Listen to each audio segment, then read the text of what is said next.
Pronto, vamos lá, bacana, muito bem-vindos, mais uma live nossa, aí hoje, plena segunda-feira, como já virou tradição, encontro com o autor, e hoje para falar de alguns assuntos que na minha percepção são um pouco mais áridos dentro do processo penal.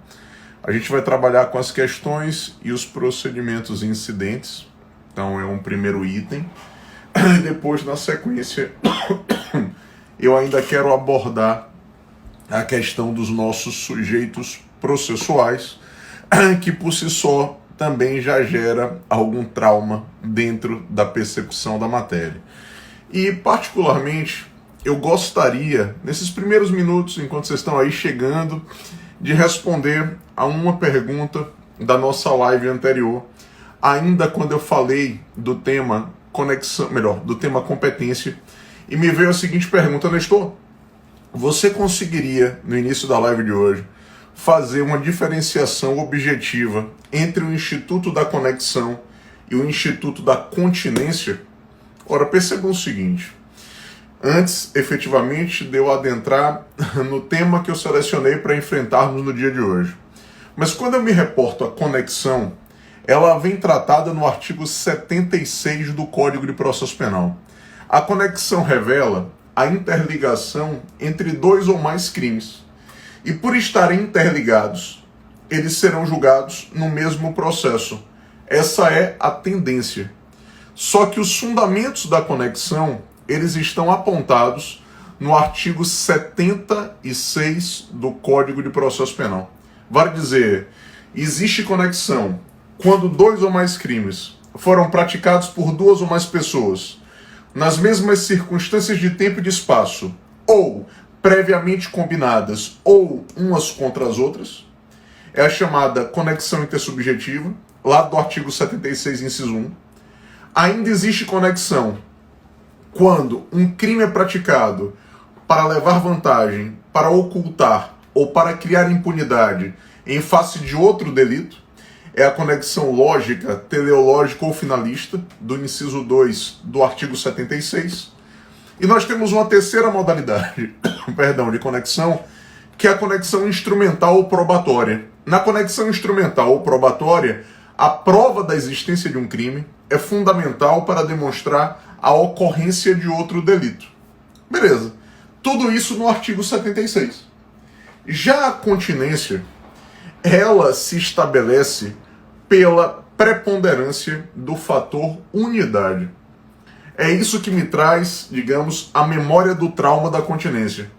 Como assim, Nestor? Seja um pouco mais claro. Pretendo ser. Já que prepondera o fator unidade, na continência eu tenho um só crime, praticado por duas ou mais pessoas, e todas elas são julgadas no mesmo processo, porque contribuíram para delito único. É a chamada continência por cumulação subjetiva, lá no artigo 77, inciso 1 do CPP. Ou na continência, eu tenho uma só conduta que resulta dois ou mais resultados lesivos. E todos eles serão julgados em processo único, porque são fruto de conduta única. É o que nós chamamos de continência por cumulação objetiva e que vem pautada no artigo 77, inciso 2 do Código de Processo Penal. Beleza? Então, conexão, pressuposto objetivo, dois ou mais delitos interligados por algum motivo e que serão julgados no mesmo processo. E os motivos estão no artigo 76. Já na continência, prepondera o fator unidade. Seja porque eu tenho crime único, praticado por duas ou mais pessoas e que serão julgadas no mesmo processo porque concorreram para um só delito, ou na continência eu tenho uma conduta que provoca dois ou mais resultados lesivos e que serão reunidos no mesmo processo porque são fruto de conduta única. Tudo no artigo 77 do Código de Processo Penal. Beleza? Respondi a pergunta da aula passada, fecho então esse parêntese e começo a nossa live de hoje, o assunto de hoje. Vou agora desabilitar aí os comentários. Obrigado aí por todas as intervenções. Só para ficar mais tranquilo, depois eu reabilito os comentários. Então vamos aqui desativá-los. Eu começo no capítulo 13 do nosso livro, exatamente trabalhando com as chamadas questões prejudiciais. Antes agora da live, eu fui dar uma olhada no edital da prova da Polícia Civil lá do Paraná e percebi que lá está também o tema questões e procedimentos incidentais ou questões e processos incidentais. Como é um só tópico, parece que você tem um assunto subsumido numa concentração de artigos, o que leva a um desastre para quem está estudando. Questões e procedimentos incidentais retratam um tema amplíssimo. Por quê? A matéria deve ser vista de maneira bifurcada. Como assim, Nestor? Seja mais claro. Você. De um lado nós temos as chamadas questões prejudiciais e do outro lado nós temos os procedimentos incidentais. As questões prejudiciais, você vai ver comigo, eu trato no capítulo 13. Já os procedimentos incidentais, eu vou trabalhar no capítulo 14. Mas por que isso? Explico. As questões prejudiciais, elas estão ligadas ao mérito da causa e devem ser resolvidas antes do juiz proferir uma sentença. Já os procedimentos incidentais, eles estão vinculados a uma questão essencialmente processual, que vai inaugurar um procedimento que tramita em autos apartados para não tumultuar o andamento do processo principal. Então, se eu fizer aqui uma metáfora e considerar o processo uma grande avenida ou uma grande rodovia, os procedimentos incidentais serão as vias vicinais, serão as vias laterais. Tramitam paralelamente ao processo principal para não tumultuá-lo. Só que qual é a grande sacada para qualquer pessoa que está se preparando? Nós temos 6 procedimentos incidentais. Então, embaixo desse rótulo, procedimentos incidentais, nós temos um mundo de assuntos. São 6 assuntos autônomos. Então, qual é o meu pedido nesse início de live? Já que a temática é estude com o autor, ora, um dos papéis nossos aqui na docência é também contribuir para a sua organização. Então, o que é que eu fiz pouco antes agora de começar a live? Rabiscando aqui na minha lousa do escritório, ora, o que é que eu fiz? Vamos lá, adaptar de novo. Eu organizei a matéria. De que maneira? Nós temos as questões prejudiciais, é o meu item 1, são questões ligadas literalmente ao mérito, e depois eu tenho os procedimentos incidentais. Só que eu tenho 6 procedimentos incidentais que eu vou destacar para você, para que você registre com cuidado. Vai ser a dimensão da matéria. Depois eu vou até fotografar a lousa, logo depois, e vou postá-la aqui no Instagram. Você tem as exceções, e as exceções estão nos artigos 95 a 111 do CPP. Então, primeiro subtópico, exceções. Artigos 95 a 111 do Código de Processo Penal. Segundo subtópico, ou seja, segundo procedimento incidental, conflito de jurisdição. Onde é que está o conflito de jurisdição? Nos artigos 113 a 117 do CPP. Artigos 113 a 117. Aí depois eu tenho um terceiro procedimento incidental. Qual é? Quem vai fazer concurso para delegado, isso é vital, porque cai em todos os concursos para delegado. Restituição de coisas apreendidas. E a restituição de bens apreendidos está nos artigos 118 a 124A de água do CPP. Aí depois nós temos medidas assecuratórias, e as medidas assecuratórias estão nos artigos 125 a 144A de água do Código de Processo Penal. Depois, o incidente de falsidade documental. Olha que tema riquíssimo. Na moda. Incidente de falsidade documental. Artigos 145 a 148 do CPP. E, por fim, o incidente de insanidade mental nos artigos 149 a 154 do Código de Processo Penal. Então, se der para visualizar, ó, eu tentei organizar assim, ó, mostrando aqui exatamente quais seriam os nossos procedimentos incidentais. As exceções, depois o conflito de jurisdição, depois a restituição de coisas apreendidas, depois as medidas assecuratórias, depois o incidente de falsidade e, por fim, o incidente de insanidade mental. Eu vou tirar uma foto disso aqui, dessa lousa, para postar para vocês. Mas esse é o desafio. Então, quando dizem assim no edital, não, vai cair questões e procedimentos incidentes. Ora, é um assunto só. Um assunto só o quê, louco, entorpecido? Claro que não. Porque nós temos, de um lado, as questões prejudiciais e, do outro, os procedimentos incidentais. São 6 procedimentos incidentais. Então, embaixo desse rótulo, tem um microsistema. Tem uma cadeia com 6 procedimentos incidentais autônomos e com as suas consequentes finalidades. Tudo bem.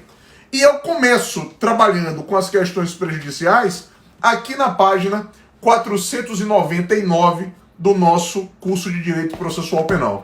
De que maneira? Só preste atenção nesse início da live. Por favor, eu imploro. Questão prejudicial é uma questão vinculada ao mérito e que deve ser resolvida para que o juiz julgue a causa, condenando ou absolvendo o réu. Quer ver? Imagine que o sujeito está sendo processado criminalmente por bigamia. O sujeito se casou 2 vezes e alega em defesa que o primeiro casamento dele é nulo. Ele estava na Austrália, bêbado, e dentro de uma cerimônia na praia, com outro sujeito totalmente bêbado, ele casou. Ou seja, validade nenhuma no ordenamento jurídico brasileiro. Mas, de todo modo, ele foi processado criminalmente por bigamia, alegando que o primeiro casamento é nulo. Ora, concorde comigo, se efetivamente ficar demonstrado que o primeiro casamento é nulo, o fato a ele imputado, que fato ter casado 2 vezes, vai ser um indiferente penal, vai ser atípico, restando ao juiz criminal, no mérito, absolvê-lo. Então a validade do primeiro casamento é uma questão prejudicial ao julgamento da causa penal, para que o juiz criminal possa absolver ou condenar o réu pelo fato imputado. Essa é a ideia da questão prejudicial. É uma questão ligada ao mérito, vinculada ao mérito da causa, e que deve ser resolvida para que só então o juiz adentre no mérito principal e condene ou absolva o réu. Só que aí eu começo a destacar, propositalmente, dentro da evolução do capítulo, para que eu possa classificar as questões prejudiciais. Eu começo a classificação aqui na página 503.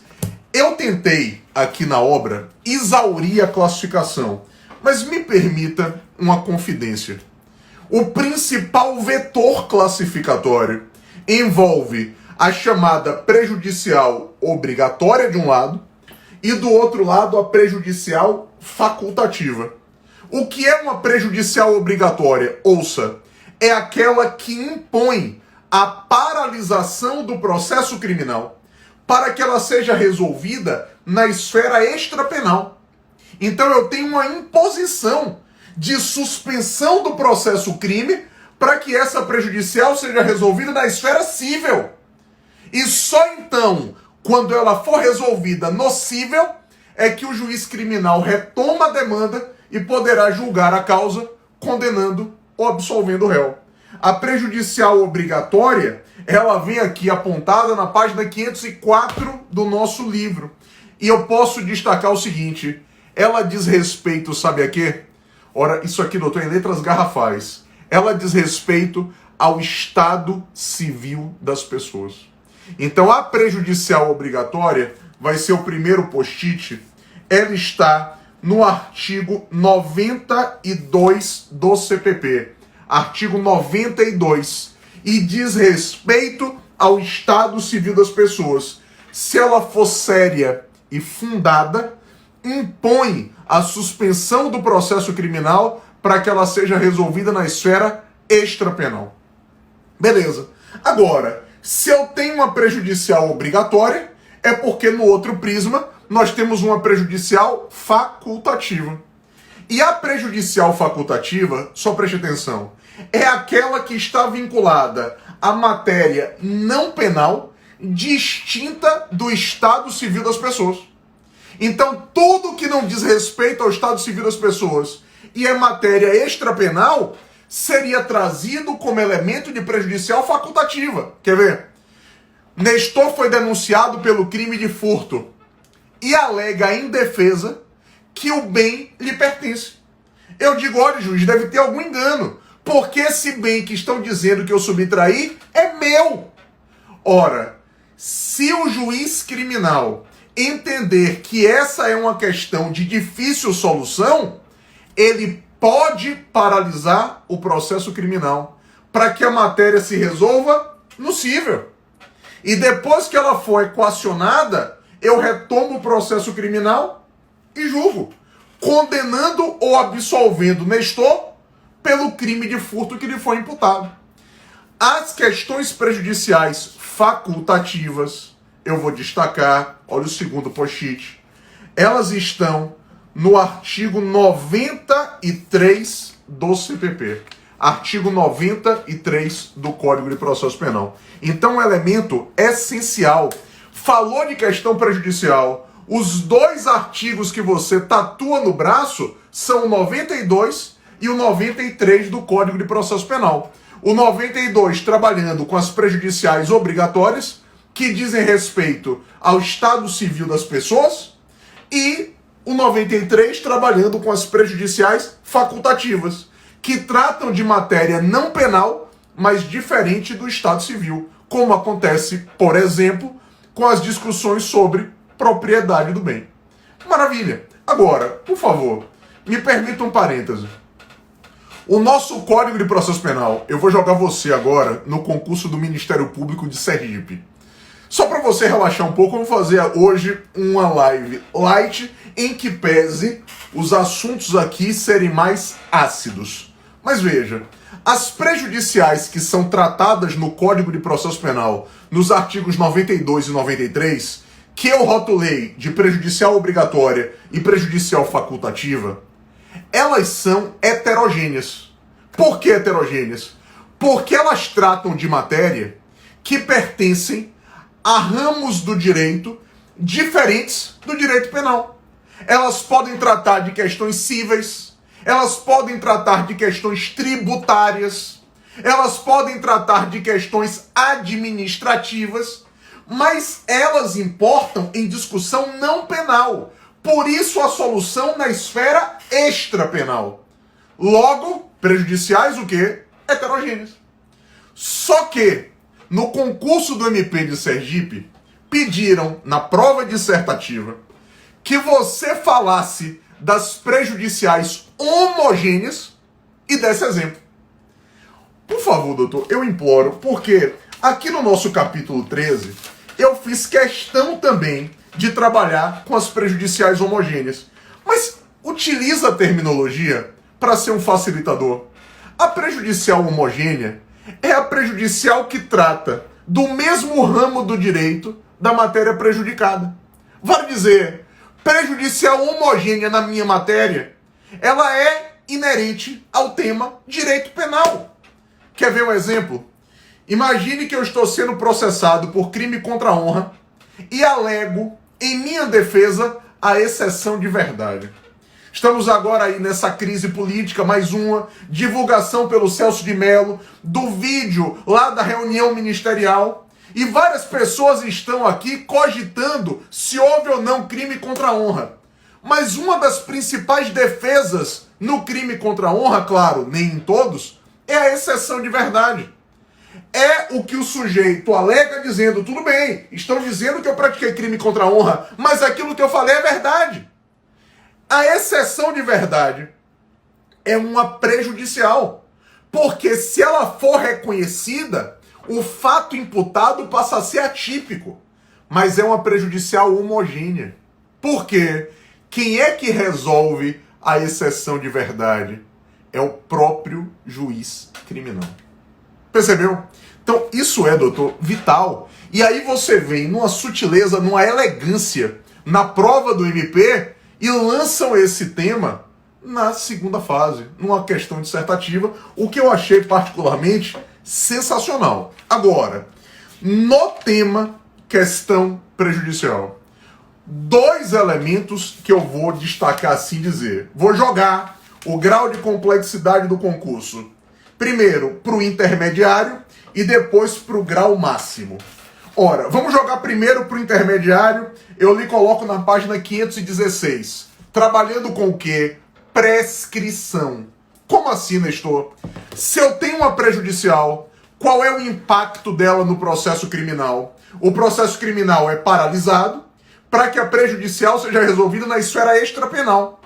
E o prazo prescricional, anota isso, ele será suspenso. É o que está, e eu começo aqui a página 516 falando isso, no artigo 116, inciso 1 do Código Penal. Diante da paralisação do processo criminal por força de uma questão prejudicial, o prazo prescricional também será suspenso. Beleza? Então aqui, digamos, uma questão com grau de complexidade intermediário, fazendo a interface entre o processo penal e o direito penal. Agora, eu vou jogar o grau de complexidade lá para cima, para que eu possa abordar o item que, quando caiu em prova objetiva, para mim foi uma surpresa. É meio que aquela memória do trauma. Perguntaram para você o que é o princípio da suficiência da ação penal. Se o seu concurso fosse hoje, ou se você estivesse sendo avaliado, ou numa discussão jurídica, o que é o princípio da suficiência da ação penal? Dá para sair do outro lado? Veja. Se eventualmente você tem dúvida, vamos agora espancá-la exatamente para poder exaurir por completo. Na prejudicial facultativa, o que é a prejudicial facultativa? É aquela que diz respeito à matéria cível distinta do Estado Civil, como no caso, propriedade. Eu dei o exemplo lá do processo contra Nestor pelo furto e Nestor alega em defesa que o bem pertence a ele. Beleza. Isso seria uma prejudicial facultativa. O que o juiz criminal faz? Paralisa o processo criminal e estabelece prazo em que ele vai aguardar essa matéria ser resolvida no cível. E o juiz criminal só pode paralisar o processo criminal se já existir no cível ação em curso sobre aquele tema. Então eu fui denunciado, estou sendo processado pelo furto. Alega em defesa, epa, o bem é meu. Tanto que essa matéria já está sendo discutida numa ação cível. O que o juiz criminal faz? Porra, esse caso aqui é de difícil solução. Pera aí. Paraliso o processo criminal e vou aguardar a matéria ser resolvida lá no cível. Pelo prazo, o juiz criminal fixa um prazo em que ele vai aguardar. Aguardar o quê? O juiz do cível proferir sentença resolvendo aquele problema, dizendo se o bem pertence a Nestor ou não. Agora, e se nesse prazo não tiver sentença do juiz cível? O que o juiz criminal pode fazer? Veja, ele pode prorrogar o prazo, ou ele pode retomar a causa penal, resolver ele mesmo a bendita questão prejudicial e me julgar, me condenando ou absolvendo pelo fato imputado.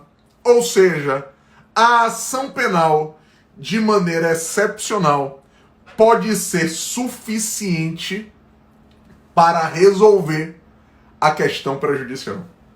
Então, isso é o princípio da suficiência. É dizer o seguinte, excepcionalmente, as questões prejudiciais, as facultativas, podem ser resolvidas pelo próprio juiz penal. E, por conseguinte, ele, então, resolve aquele dilema, julga a causa e condena ou absolve o réu. Percebeu? Questão de concurso, questão muito frequente, questão de terminologia e que arrebenta você. e que fizemos questão aqui de tratar exatamente no nosso capítulo 13. Agora, um último pedido, que é o mais frequente, o mais estridente. Eu trabalho na página 515 das questões prejudiciais com o sistema recursal. Eu coloco aqui, ó, é o item 30. Recurso. O recurso cabível quando o juiz delibera sobre a questão prejudicial. Vê se faz sentido. Se eu suscito a prejudicial no transcorrer do processo criminal, se o juiz criminal paralisar o processo para que a questão prejudicial seja resolvida na esfera extrapenal, essa decisão comporta recurso. É uma decisão interlocutória. E se é decisão interlocutória, comporta que recurso? Recurso em sentido estrito.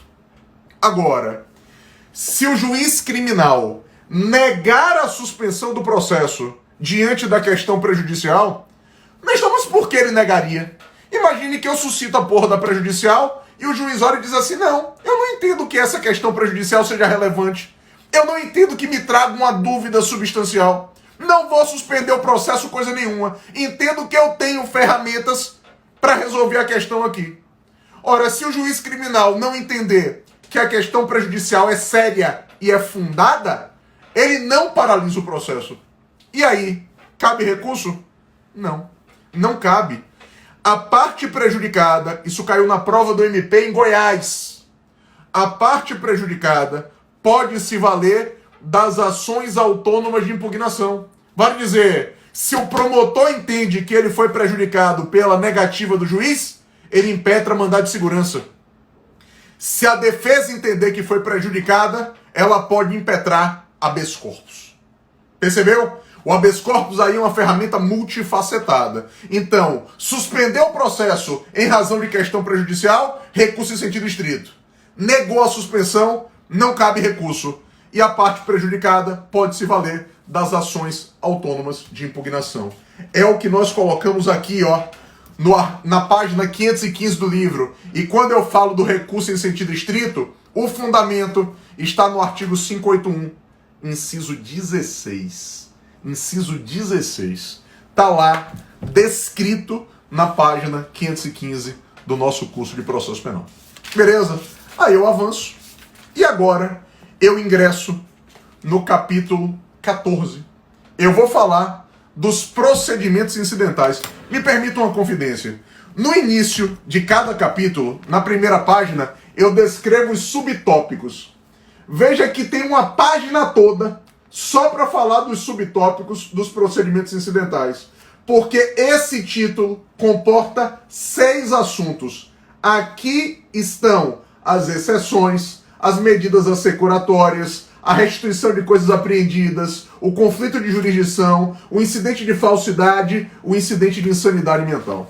Percebeu? Então, doutor, não é, por favor, para amador. Esse assunto exige organização. Primeiro tópico que eu faria aqui, já na página 525, eu colocaria aqui, ó, porque na antepágina tá vazia, tá em branco. Né? A gente concluiu essa página em branco e começamos o capítulo 14 na página subsequente. Aqui eu colocaria todos os assuntos. A foto que eu vou postar já no nosso Instagram. Colocaria exceções, artigos tais a tais. Medidas assecuratórias, artigos tais a tais. Incidente de insanidade, artigos tais a tais. Incidente de falsidade documental, artigos tais a tais. Conflito de jurisdição, restituição de coisas apreendidas. São 6 assuntos autônomos. 6 em 1. E às vezes quando cai, a pessoa no concurso não sabe nem para onde vai. Perguntam sobre medidas assecuratórias. Aí a pessoa fica, meu Deus do céu, eu estudei isso aonde? Não sabe nem onde estudou, nem em que dispositivo do código se encontra, nem em que capítulo está. Exatamente porque é a parte marginal que quase ninguém estuda. E eu começo, exatamente na página 526, trabalhando com as exceções. Ora, o que são as exceções? Me permita uma confidência. Veja, as exceções traduzem um procedimento incidental para arguir a ausência de condição da ação ou de pressuposto processual. Porra, eu fui o mais técnico possível, sem arrogância nenhuma. Nós fizemos a tradução da doutrina clássica. Mas, Nestor, seja agora mais explícito. Tira a roupa. Ora, quando você argui uma exceção, você está discutindo o que na exceção? Eu posso arguir exceção, veja, de suspeição ou de impedimento do juiz. Eu posso arguir exceção de incompetência. Eu posso arguir exceção de ilegitimidade de parte. Eu posso arguir exceção de litispendência. Eu posso arguir exceção de coisa julgada. Então veja, o primeiro procedimento incidental, exceções. Só que dentro desse procedimento incidental, nós temos 5 exceções diferentes. Ora, suspeição ou impedimento, estou trabalhando como se fosse uma só. Ilegitimidade, aí eu trabalho com a litispendência, a coisa julgada e a incompetência. Então, 5 temas.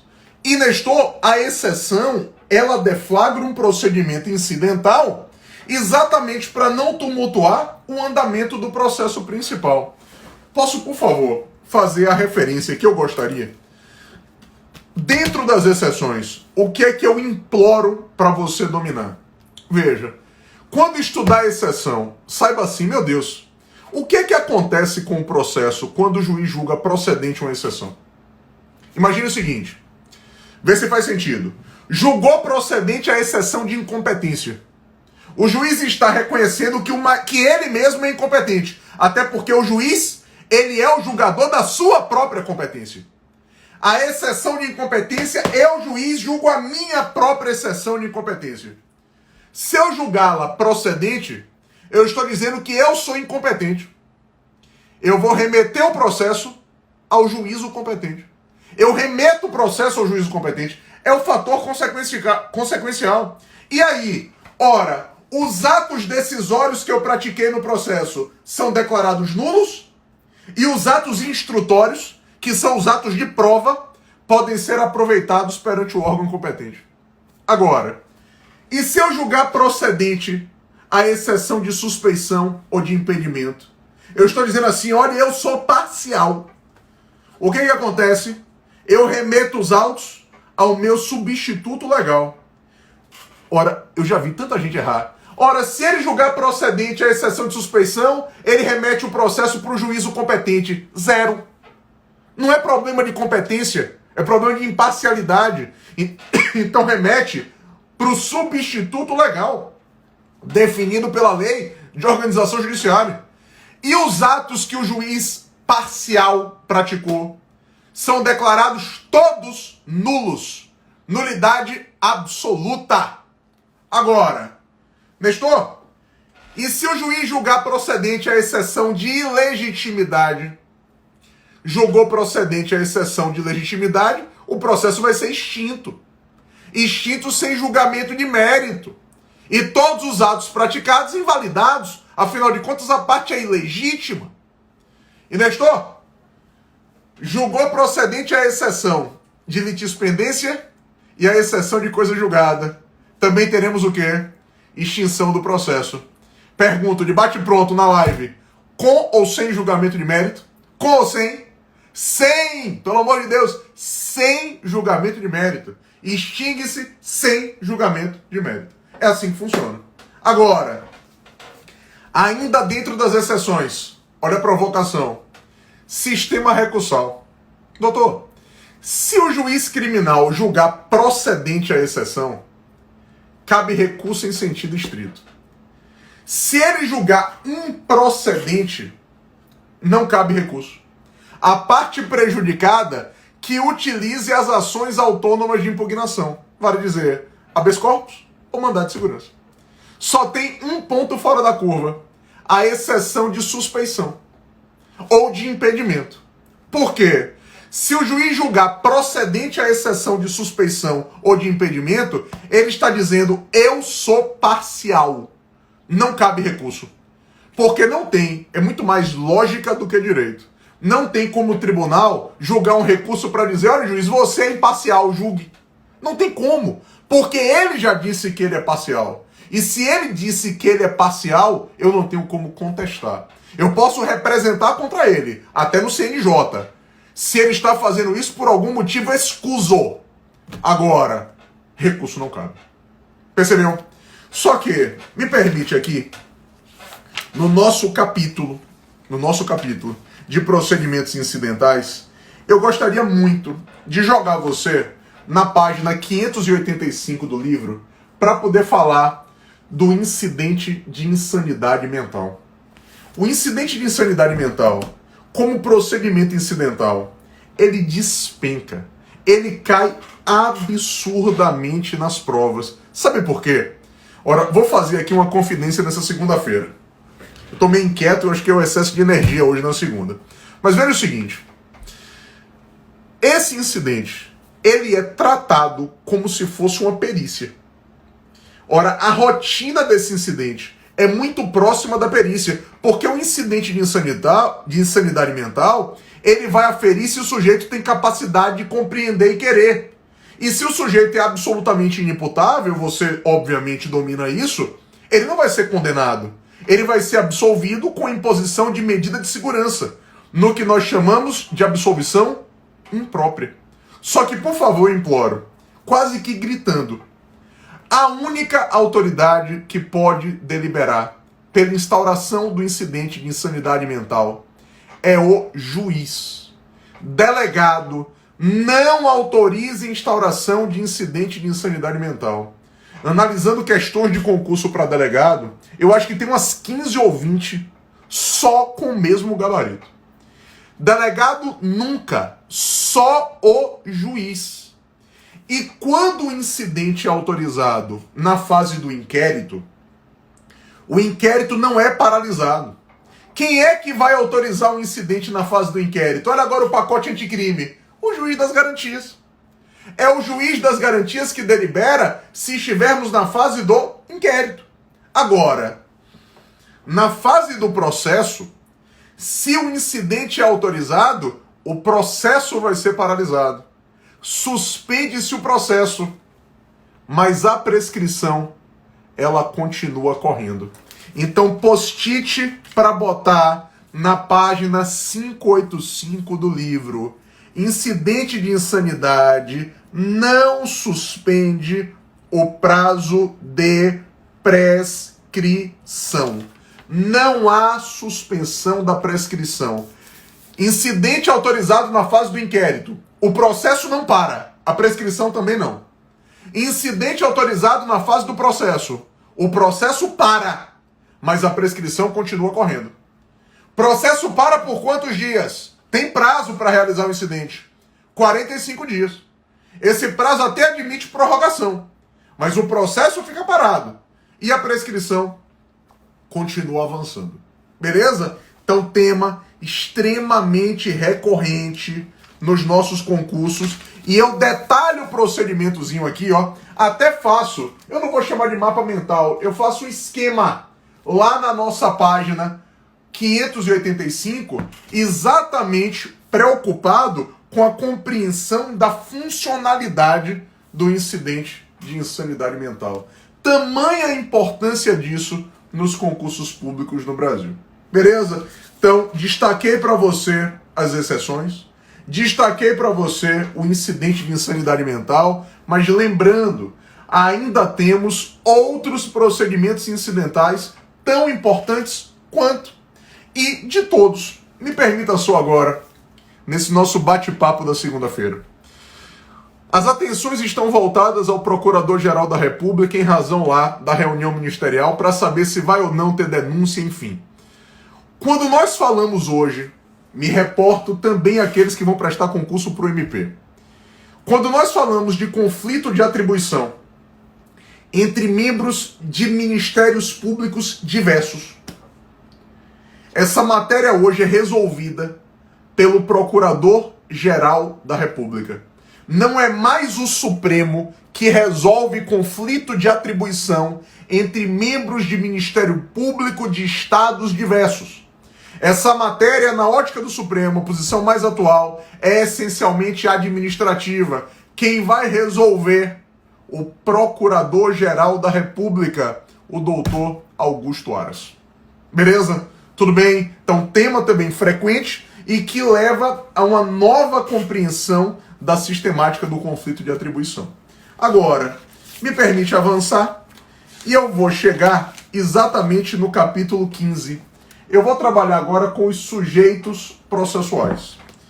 Ora, esse assunto, algumas pessoas têm pavor. Só que, por favor, eu peço atenção redobrada, se dedique à parte marginal. Ora, eu tentei desmembrar a parte dos sujeitos processuais da maneira mais esquemática possível. E eu começo, naturalmente, com o sujeito processual mais importante, que é o magistrado. Lá na página 617, eu começo a trabalhar com o juiz. E eu aponto para você, vai ser, digamos, a cereja do bolo da live.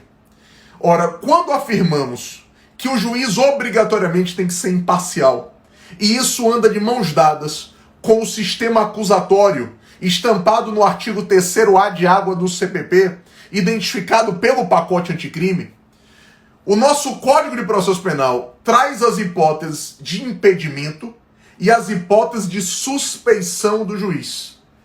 Eu trabalho com as hipóteses de impedimento na página 619. E as hipóteses de impedimento do juiz estão no artigo 252 do CPP. O artigo 252, ele trabalha com as hipóteses de impedimento. Mas numa definição, se fosse uma prova dissertativa, eu diria o seguinte: juiz impedido é o juiz que tem interesse no resultado da demanda. O juiz impedido é aquele que tem interesse no resultado do processo. As hipóteses de impedimento dão essa ideia. Agora, já a suspeição, ela é tratada por mim na página 620, mas mais precisamente no artigo 254 do CPP. Quem é o juiz suspeito? E aí eu faria uma definição doutrinária. O juiz suspeito é aquele juiz que tem predileção por uma das partes. Enquanto o juiz impedido, ele tem interesse no resultado do processo, o juiz suspeito é o juiz que tem predileção por uma das partes. E as hipóteses de suspeição estão no artigo 254 do Código de Processo Penal. Parêntese. Jogo o grau de complexidade agora aqui para cima. Por quê? Na página 619, eu ainda trabalho com o juiz incompatibilizado. Eu falo de incompatibilidade do juiz. Além de suspeição e de impedimento, eu falo de incompatibilidade. Se o seu concurso fosse hoje, quem é o juiz incompatibilizado? Ora, só ouça. O juiz incompatível é o juiz que é parcial, mas o fato gerador da parcialidade não está previsto na lei. É aquilo que no processo civil você chama de suspeição por foro íntimo. Suspeição por foro íntimo do processo civil, no processo penal, ganha o rótulo de incompatibilidade. Até porque o legislador, ele não teria condição de listar todas as situações que levam à quebra da imparcialidade. Ora, o nosso legislador, ele não tem tanta criatividade. Por isso que a incompatibilidade é uma válvula de escape. Eu sei que o juiz é parcial, mas o fato gerador daquela parcialidade não está previsto na lei. Aí você diz, você afirma que esse juiz é incompatível. Percebeu? Importantíssimo. Agora, ainda dentro dos sujeitos, me permita só fazer a última ponderação que eu destaquei. Nós temos na página 633 o tratamento do assistente de acusação. Quem é o assistente de acusação? A vítima do crime ou os seus sucessores que se habilitam no processo para auxiliar o Ministério Público. O Ministério Público é o titular da ação e o assistente de acusação é a vítima ou quem vem a sucedê-la, se ela faleceu, que se habilita no processo para auxiliar o MP. Beleza. Só que eu aponto no finalzinho do capítulo um tópico que já foi cobrado em prova dissertativa e em prova oral de concurso. Assistente de defesa. Você já ouviu essa expressão? Assistente de defesa?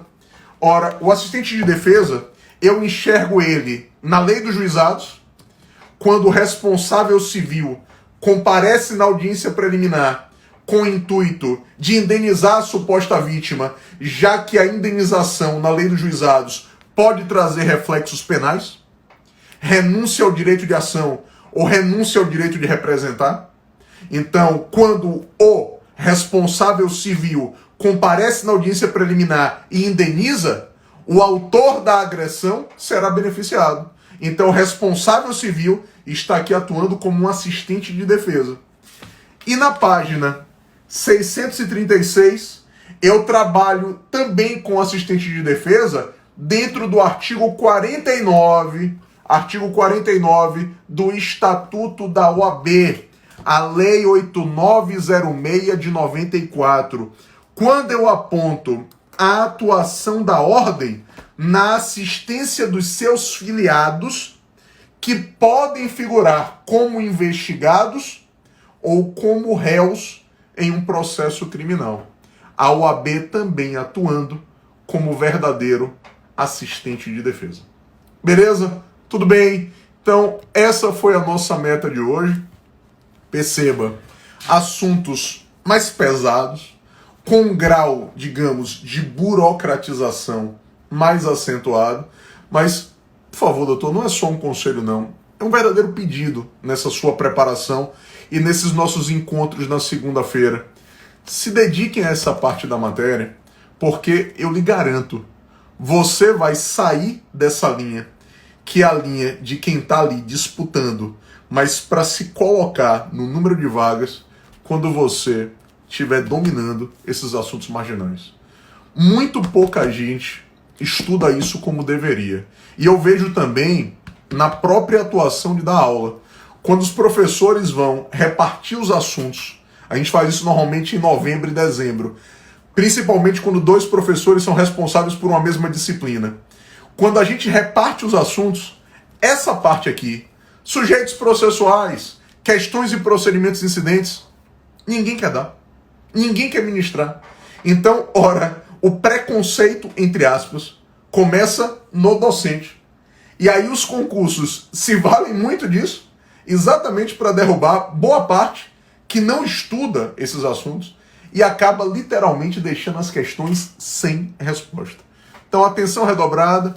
Hoje a editora me pede novamente, temos, tradicionalmente na segunda-feira, a nossa promoção, começa agora às 21 horas e acaba às 23 horas, lá com o código Nestor 2020, o nosso curso de processo penal. Beleza? Então agradeço, uma excelente semana para vocês, vou deixar a live salva, compartilhem se entenderem que obviamente pode contribuir com alguém, continuem estudando, vamos em frente nessa pandemia, já já ela acaba, espero eu, e voltaremos então aos nossos cursos regulares e a nossa atividade no dia a dia. Beleza? Tranquilo? Um abraço para vocês, fiquem com Deus, boa semana, até mais. Vou postar a foto aqui, viu? Já vi aqui, não vou esquecer não, vou tirar ela agora e já vou mandar para vocês, já posto na sequência. Forte abraço, valeu!